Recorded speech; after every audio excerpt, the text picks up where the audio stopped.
been backing that thing up. Getting ready. Getting ready because of the character that he has. Because of the person that Jubilee is. I was looking over some stuff and I noticed nobody never asked you, like, how did you and Take 4, how did that story go with them signing you? I never heard that story before. And true that. I'm glad you asked that. This is how it got started. Man, it started like with me hearing the man. Rest in peace of hearing the man, he passed away. What happened was that I used to DJ at Cohen back in '92. Hottest dancers in the city. Every Saturday we DJing, I'm talking about like dances, epic. And you know, I used to bring other rappers in there, you know, the UNLVs and the other people get on the microphone and rap. And what happened was that a lot of people was cussing. So one day, we went to a Warren May concert at the Municipal Auditorium. Rest in peace, Warren May. Yeah, oh yeah, rest in peace to him too. And Day Shot Ray was performing. So what happened is that I was there at the concert and they had some nice little groups to perform and getting down. But for some reason, Day Shot Ray them caught my eyes. And as I was in the audience sitting on a chair, stand up on a chair, Henry started walking toward me with them. And I said, Henry, that's your group? He said, yeah, because me and Henry grew back from the St. Thomas days. So y'all knew each other? Yeah, we've been to each other since the Battle of St. Thomas days. This is like way back in '82, was the Battle DJ, you know what I'm saying? They were the DJ magicians, we was the fellas. So we grew up in the project together. So he had the group. So I said, Henry, why don't you bring him to Cohen dance and let me put him on the map? Because I like the song, hey, I feel like boot, you know? Oh yeah, I feel like boot, you know? Quiet as kept, you gotta give them their credit. They was like New Orleans salt and pepper to me. They were. Did Hey man, listen. They don't get the credit they deserve because shout out Rero, shout out D. Because they're not in the business anymore, but they set the tone.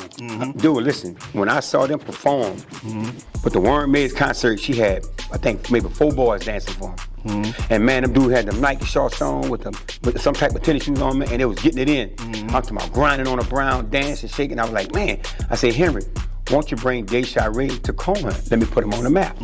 So what happened was that I started playing their music, so they performed at Cohen Gym. Oh man, people loved it. But what happened during that process, DJ Jubilee was doing his own thing on the mic. I was making up all kind of stuff, man. At that time, when the brothers was cussing on the mic, I didn't want them to cuss. So I started making up different dances, man. You know, we came with the Beanie Weenie, the Jubilee All, and the KC, the La La. So every week, we was battling with different dances. Magnolia Project came in. You know, they came with bow, bow, bow. Calio came in. Jerk, baby, jerk, jerk, jerk. So, man, as I'm creating all these dances, after Day Shot Ray performed, I did my thing right there on the mic. So it caught their attention. Henry said, wow, you know? Henry the man said that we need to get Jubilee to play this song, Day Shot Ray, and it'll be real popular. Everybody gonna know that. I'm like, okay, well, who is this guy, Jubilee?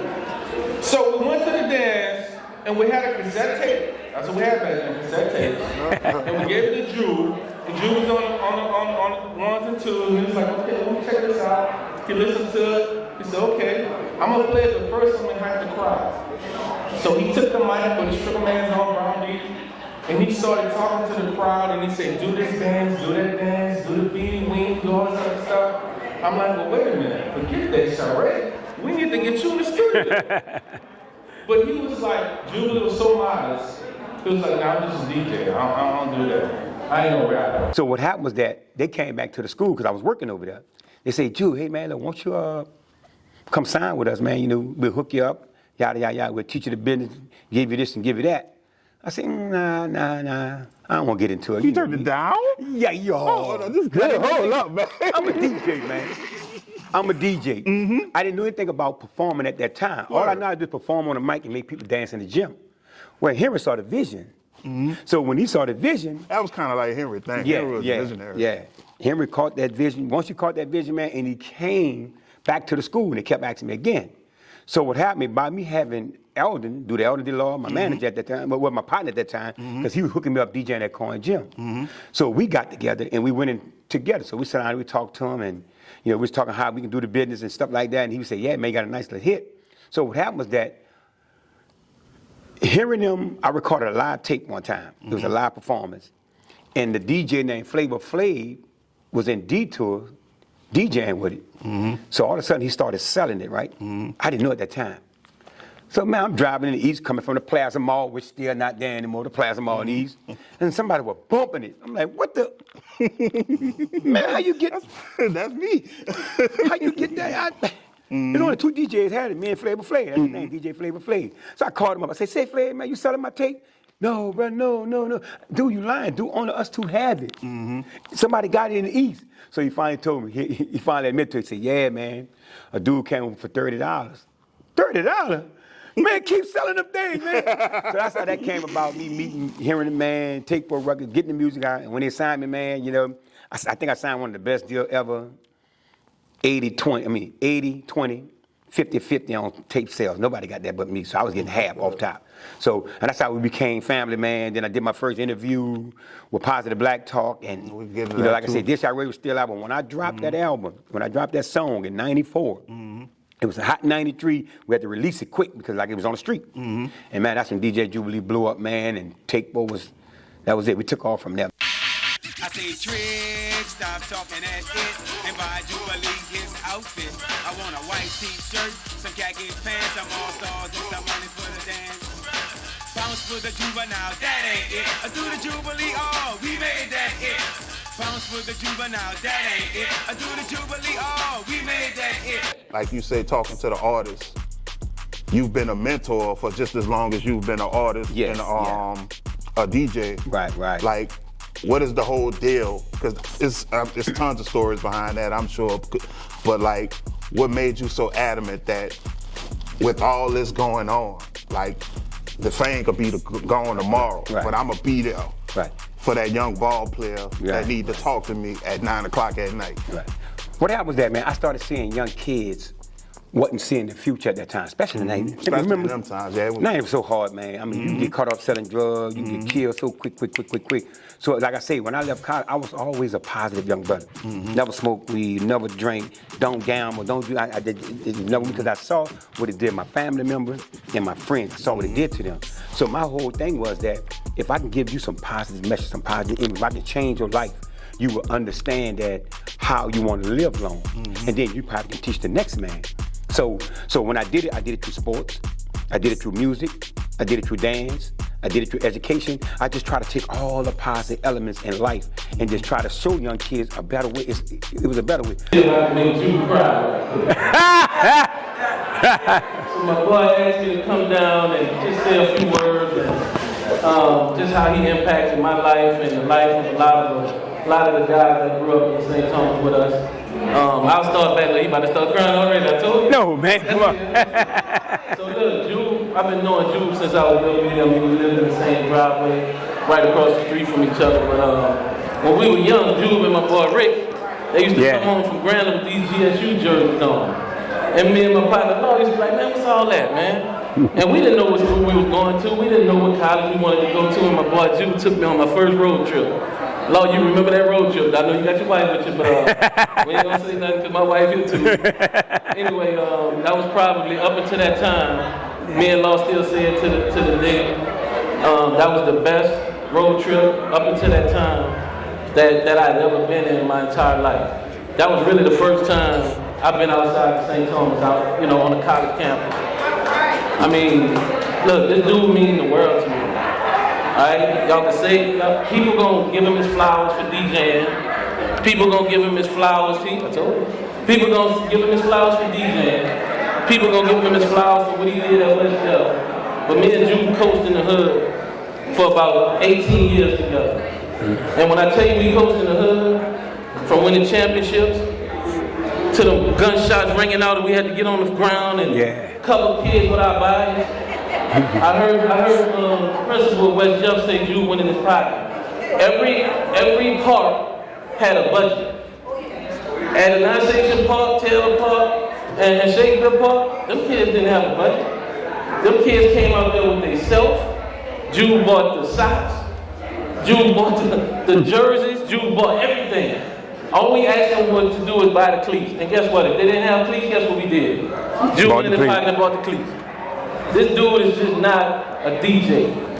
He's not just a teacher. He's not just an inspirational figure to New Orleans. This dude was a big brother to me. I love this dude with all my heart. I went to Grambling State and represented just like he did. You heard me? Graduated class of 1988.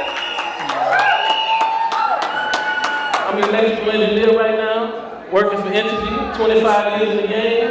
And this dude right here is a big reason why I made it out of that project. opened the door for me. He showed me that it was more to life than just being in that project. And look, I know we battled one of our little homies today, another one of our one of the kids we coached, Z. Let me tell you something, we lost a lot of those dudes. 41 of them.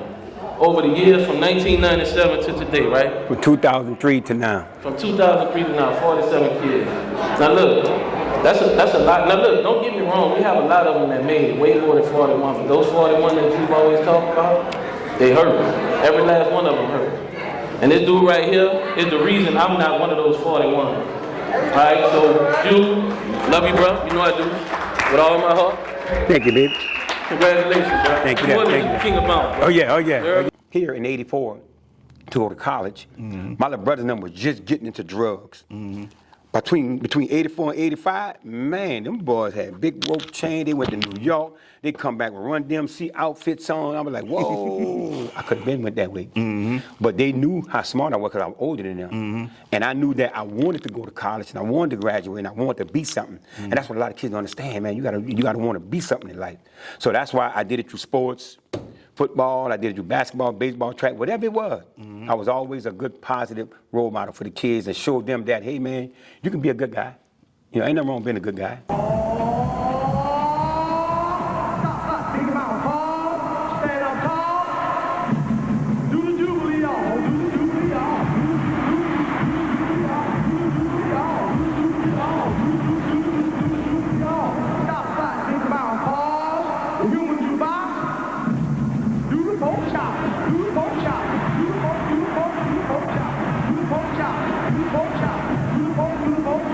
But when he recorded Stop Pause in 1992, it was a little red cassette tape. He sold 30,000 cassette tapes in a few months.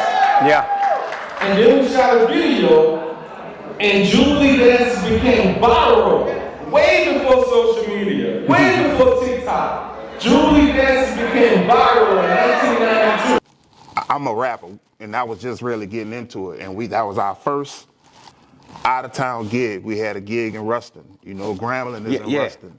Oh yeah. Man, we got to Ruston. You could be Ruston mayor. They don't play behind Jubilee out there in Ruston and at Grambling. Like it was Jubilee world. So we like, hold up. So what they doing at home, it's gotta be doing something. Yeah. Cause it's real out here. They was on it harder than us. I can safely say that. Yeah. And what make it like that, when I graduated from college, right? And then you went to Grambling, Yeah, right? I graduated from Grambling. I was the hottest DJ in Grambling. I was DJing from Grambling, Ruston, Monroe, Shreveport, whole North Louisiana was me. I was DJing all the universities. NLU, which is now ULM. You know, had Grambling sold up and Louisiana Tech had all that sold up. So that's what kept my name hot up North Louisiana. So when they say Jubilee come out with a song or album, oh man, that was it there. They knew it was me. You know, so that's why all that came about. That's why that meet and grind came in North Louisiana, Alexandria. I became very hot in Shreveport, man. Shreveport, listen, man, I got like a second home in Shreveport, second home in Houston, second home in Baton Rouge because they kept me busy over the years, man, especially Shreveport. I did a concert in Shreveport 4 weeks in a row at the same place. I had to ask them, man, I said, man, why you keep bringing me to Shreveport? You know what he told me?